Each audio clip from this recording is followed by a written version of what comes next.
యువకులు పిల్లలు అందరూ కూడా వెనక్కి వెళ్ళి కూర్చోండి.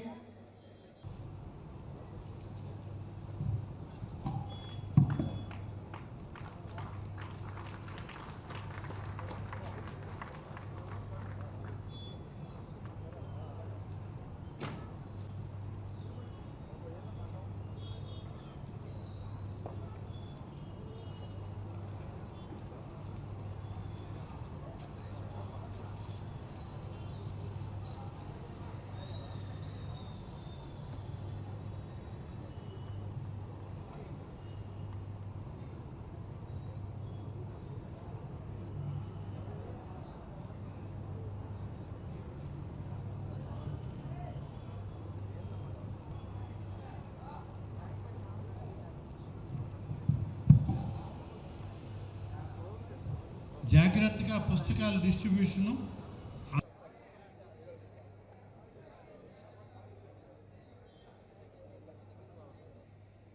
తాసి ఇంతియాజ్ గారు, మరి అదేవిధంగా కాంగ్రెస్ పార్టీ సీనియర్ నాయకులు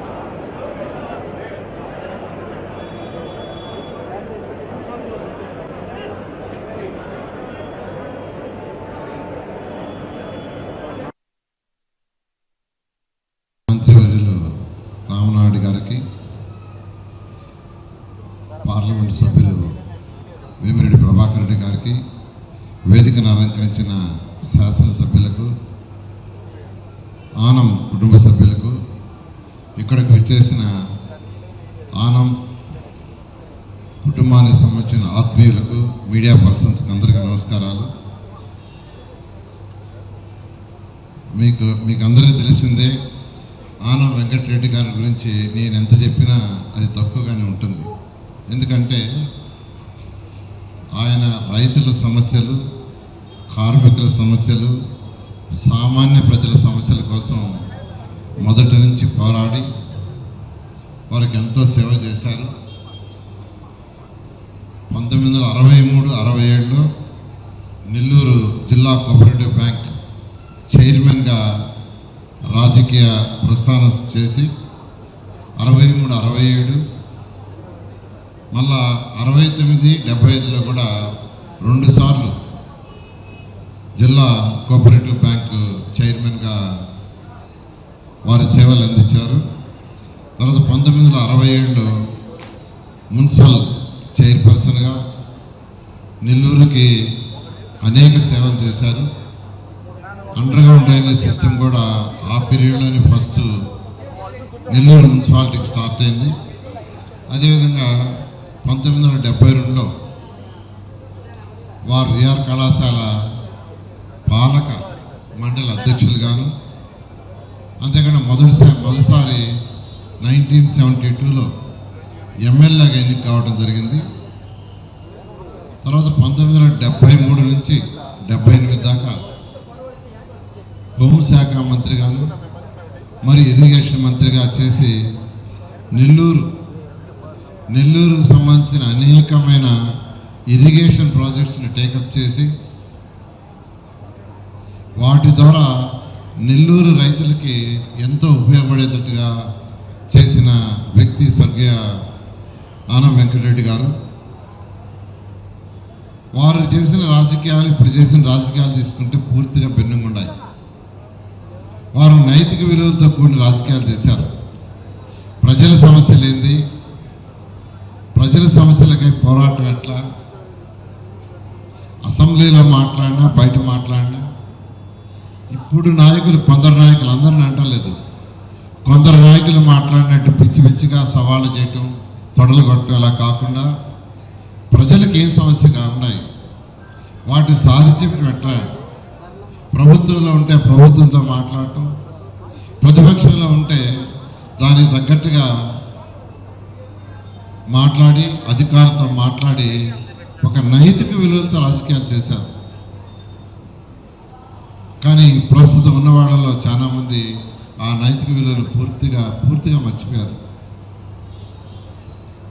ఇప్పుడు విఆర్ కళాశాల తీసుకుంటే ఇప్పుడే రామనాయుడు గారు చెప్పారు, నేను విఆర్ హై స్కూల్లో చదివాను, విఆర్ కాలేజీలో చదివాను, విఆర్ కాలేజీలోనే వర్క్ చేశాను. దానికంటే ముందు ఆనం ఫ్యామిలీ వారు హరినాథపురంలో ఓరిగంట రుక్మిణమ్మ స్కూల్ అని స్టార్ట్ చేశారు. బహుశా రామనారాయణ గారి యొక్క నాయనమ్మ పేరుతో ఓరిగంట రుక్మిణమ్మ స్కూల్, ఆ స్కూల్లోనే నేను చదివా. అమ్మమ్మ అంట 1వ తరగతి నుంచి 5వ తరగతి దాకా హరినాథపురంలో ఓరిగంట రుక్మిణమ్మ స్కూల్లోనే చదివాను. ఆ తర్వాత విఆర్ హై స్కూల్లో చదివాను, విఆర్ కాలేజీలో చదివాను, విఆర్ కాలేజీ నుంచి యూనివర్సిటీ ఫస్ట్ అయ్యాను. ఎంఎస్సి చదివి ఎంఎస్సి 1979 అయింది. అయిన తర్వాత ఎగ్జామ్ రాశా, ఇవాళ లాస్ట్ ఎగ్జామ్ 79 ఎగ్జామ్ రాసిన తర్వాత ఎగ్జామ్ అయిపోతుంటే విఆర్ కళాశాల పార్ట్ టైం పోస్ట్ వచ్చిందని తెలిసింది. మా నాన్నగారు ఆనం భక్తరెడ్డి గారిని కాంటాక్ట్ చేశారు వేరే వాళ్ళ ద్వారా, ఇలా పార్ట్ టైం పోస్ట్ ఉందంట, మా కుమారుడు ఎంఎస్సీ అయిపోయింది అని వారి ద్వారా అడిగిస్తే ఆనం భక్తరెడ్డి గారు సరే కాలేజీకి పోయి రామసుబ్రహ్మణ్యం గారిని కలవమన్నారు. అప్పుడు రామసుబ్రహ్మణ్యం గారిని మేనేజ్మెంట్ చేశాడు. ఆడికి పోయి కలిశాను భక్తరెడ్డి గారు ఇచ్చిన ఇన్స్ట్రక్షన్ మీద. అప్పటికే భక్తరెడ్డి గారు రామసుబ్రహ్మణ్యాన్ని చెప్పారు, ఇట్లా నారాయణ వస్తాడు, ఈ కాలేజీలో చదివాడు, ఈ కాలేజీలో యూనివర్సిటీ ఫస్ట్ తీసుకుని చదివాడు, ఆ పార్ట్ టైం పోస్ట్ అయితే ఇవ్వండి అని. ఎగ్జామ్ రాశాను. ఇవాళ సాయంకాలం 5:30కి వచ్చాను విఆర్ కళాశాలకి. రామసుబ్రహ్మణ్యం గారిని కలిసాను, నేరుగా డైరెక్ట్గా అడగబోయాను, ఇలా పార్ట్ టైం ఎకనామిక్స్ డిపార్ట్మెంట్లో ఏదో పార్ట్ టైం ఉందండి సార్, నేను చేస్తానని. ఆయన ఏమన్నాడంటే భక్తరెడ్డి గారు ఫోన్ చేశారు, ఇప్పుడు క్లాస్ తీసుకుంటామని అడిగాడు. ఆ రోజుల్లో మార్నింగ్ అంతా డిగ్రీ ఉండేది, మధ్యాహ్నం ఇంటర్మీడియట్ ఉండేది, రాత్రులు డిగ్రీ ఇంటర్ 2 ఉండేవి, 3 షిఫ్ట్స్. తీసుకుంటా అన్నాడు. సరే వెంటనే ప్రిన్సిపాల్ పిలిచి ఆ క్లాస్ పోయి పాఠం చెప్పన్నారు. వెంటనే పోయి అక్కడ పాఠం చెప్పాను. అలా యాక్చువల్గా విఆర్ కళాశాల ఎంటర్ చేయను. ఆ రోజు గంటకి 4 రూపాయల జీతం. అప్పుడు స్ట్రైకులు ఉన్నాయి కాలేజీకి. ఏ రోజున స్ట్రైక్ అయితే ఆ రోజు 4 రూపాయలు లేదు. అప్పటికే నేను ఇంట్లో ట్యూషన్ స్టార్ట్ చేశాను. నాకు అప్పటికే చాలా మంది ఉండేది ట్యూషన్. ఫస్ట్ 3 నెలల జీతం 150 రూపాయలు నేను తీసుకోలేదు. అప్పుడు మళ్ళా ఆనం భక్తరెడ్డి గారు ఆయన చైర్మన్, అప్పుడు మళ్ళా పాలక మండలి మీటింగ్ పెట్టి అసలు ఒక యూనివర్సిటీ ఫస్ట్ అతనికి ఏంది 3 నెలలకు 100 రూపాయల జీతం అని 400 రూపాయలు నెలకు ఫిక్స్ చేశారు. ఈ విఆర్ కళాశాల ఫిక్స్ చేసిన తర్వాత రాష్ట్రంలో ఉన్న అన్ని కళాశాల 400 గవర్నమెంట్ ఫిక్స్ చేసింది. ఇలా యాక్చువల్గా నాకు ఈ ఆనం కుటుంబంతో ఎంత అనుబంధం ఉంది. ఈరోజు ఈ కార్యక్రమానికి మార్నింగ్ రాలేకపోవడానికి అందరూ నన్ను క్షమించాల్సిందిగా కోరుకుంటున్నాను. ఎందుకంటే నిన్న మచిలీపట్నంలో పీచ్ ఫెస్టివల్ ఉండింది. అది 5:30 పోయి 7 కల్లా బ్యాక్ వచ్చి నెల్లూరు రాత్రి వస్తామనుకుంటే అక్కడ స్ట్రక్ అయిపోయాము. దాదాపు ట్రాఫిక్ జామ్ అయిపోయి రాలేకపోయాము. రాత్రి విజయవాడకు వచ్చాక దాదాపు 3:45 అయింది.